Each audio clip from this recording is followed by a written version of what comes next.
आज का top defence update. PM Modi और चाइनीज प्रेसिडेंट जिनपिंग ने ब्रिक्स समिट में इंडिया चाइना रिश्ते को स्ट्रेटेजिक और लॉन्ग टर्म पर्सपेक्टिव से सुधारने पर जोर दिया। दोनों देश 2020 के बाद लद्दाख में एलएसी पर टेंशन थे। उन्होंने अब म्यूचुअली एग्री किया है कि अपनी मिलिट्री फोर्सेस को वापस बुलाएंगे और बॉर्डर एरिया में शांति और स्टेबिलिटी को रीस्टोर करेंगे। इसके लिए दोनों देशों के स्पेशल रिप्रेजेंटेटिव की मीटिंग जल्दी होगी। रक्षा मंत्री राजनाथ सिंह दिसंबर में आईएनएस तुसिल की कमीशनिंग के लिए रसिया जा रहे हैं। ये तलवार क्लास का अपग्रेडेड वर्जन है जो यांतार शिपयार्ड में बन रहा है। आईएनएस तुसिल में ब्रह्मोस मिसाइल इंटीग्रेट किए गए हैं जो नेवी की कैपेबिलिटी को बढ़ाएगा। इस प्रोजेक्ट को ग्लोबल चैलेंज ने काफी इम्पैक्ट किया है, लेकिन अब फाइनल स्टेज में है और बची हुई आईएनएस तमाल नेक्स्ट ईयर डिलीवर होगी। एलसीए तेजस को मॉडर्न कॉम्बैट के लिए अपग्रेड किया गया है, जिसमें 2 R-73 मिसाइल, 2 JDAMER बॉम्ब और 2 1200 लीटर ड्रॉप टैंक शामिल है। ये कॉम्बिनेशन तेजस को एयर टू एयर और एयर टू ग्राउंड मिशन में ज्यादा इफेक्टिव बनाता है। R-73 मिसाइल की एगिलिटी और JDAMER बॉम्ब की प्रिसीजन से ये फाइटर जेट हर सिचुएशन में लीथल बन जाता है। ड्रॉप टैंक से फ्यूल कैपेसिटी बढ़ने से जेट लॉन्ग रेंज मिशन के कैपेबल बन गया है। इस अपग्रेड से एलसीए तेजस हर चैलेंज को फेस करने के लिए तैयार है।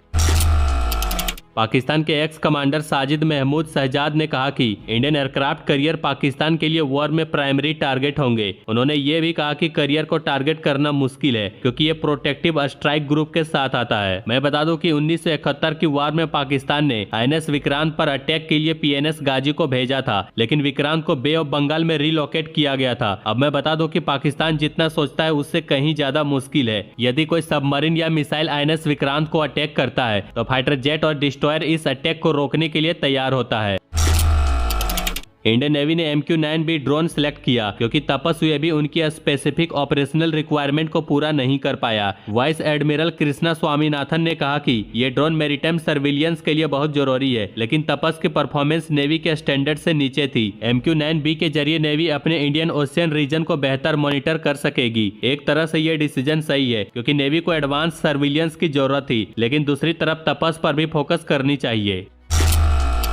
डीआरडीओ अब 120 किलोमीटर से ज्यादा रेंज वाली गाइडेड पिनाकर रॉकेट सिस्टम पर काम कर रही है, जिसका फैब्रिकेशन 2025 के बीच तक स्टार्ट होगा और पहला टेस्ट अक्टूबर 2025 में होगा। इंडियन आर्मी ने रिक्वेस्ट की है कि इसकी डेवलपमेंट फास्ट हो ताकि बॉर्डर एरिया में फायर पावर स्ट्रॉन्ग हो सके। अभी के सिस्टम का रेंज 75 से 90 किलोमीटर है और ये नया वर्जन आर्मी को डीप स्ट्राइक कैपेबिलिटी देगा। फ्यूचर में 300 से 400 किलोमीटर तक का और बड़ा वर्जन भी डेवलप हो रहा है। डीआरडीओ का प्रोजेक्ट कुसा एक एडवांस एयर डिफेंस सिस्टम है जो M1, M2 और M3 मिसाइल के through multi tried defence provide करेगा। ये सिस्टम ड्रोन से लेकर बैलिस्टिक मिसाइल तक सभी एरियल थ्रेट्स को काउंटर करेगा। कुसा का S-400 के साथ रियल टाइम कोऑर्डिनेशन इसका की फीचर है जो एक रोबस्ट डिफेंस नेटवर्क बनाएगा और फ्यूचर हाइपरसोनिक और स्टील थ्रेट्स के अगेंस्ट एक पावरफुल और देसी सॉल्यूशन बनेगा। GE एरोस्पेस की तरफ से HAL को मिलने वाले 99 F404 इंजन की डिलीवरी में 10 महीने का डिले हुआ है, लेकिन फिर भी HAL ने फाइनेंशियल पेनल्टी को लागू न करने का फैसला किया है क्योंकि प्रोजेक्ट काफी इंपॉर्टेंट है और GE के साथ फ्यूचर कोलैबोरेशन को ध्यान में रखा गया है। F404 तेजस MK-1A के लिए बहुत जरूरी है, लेकिन ग्लोबल सप्लाई चेन इशू ने इस प्रोग्राम को काफी इफेक्ट किया है। हालांकि GE ने डिलीवरी स्पीड करने का वादा किया है। BHEL ने Arjun armoured recovery and repair vehicle के लिए हाइड्रोलिकली ऑपरेटेड मेन विंच के डिजाइन और डेवलपमेंट में प्राइवेट सेक्टर को शामिल करने का फैसला किया है। इस विंच की 50 टन पुल कैपेसिटी होगी जो क्रिटिकल रिकवरी ऑपरेशन के लिए जरूरी है। ये इनिशिएटिव इंडियन डिफेंस टेक्नोलॉजी को मजबूत करेगा। इसमें प्राइवेट सेक्टर का इन्वॉल्वमेंट जरूरी है ताकि इनोवेशन बढ़ सके और इस टेक्नोलॉजी को दूसरे आर्मर्ड रिकवरी वेरिएंट में भी यूज कर सके।